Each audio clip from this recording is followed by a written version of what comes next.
बातमी महत्त्वाची आहे। राज घनवट यांच्या पत्नी मनाली घनवट यांचा आकस्मिक मृत्यू झालाय।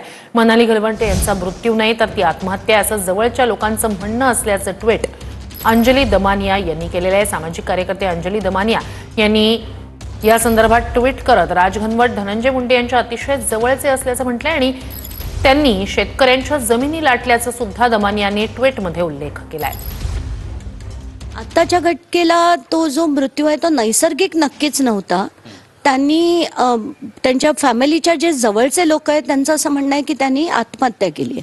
तर आता खरं काय खोटं काय ते रिपोर्टमधनं येईलच अशी आशा आपण करू शकतो। कारण ससूनचे रिपोर्ट्स तुम्हाला माहिती आहेत, म्हणजे सध्या एकदा नाही दोनदा नाही हे अनेकदा होतंय, त्यामुळे त्याच्यावर किती विश्वास ठेवायचा ते माहीत नाही। पण बघू, आता आपण फक्त अपेक्षा करू शकतो, दुसरं काहीच म्हणता येत नाही।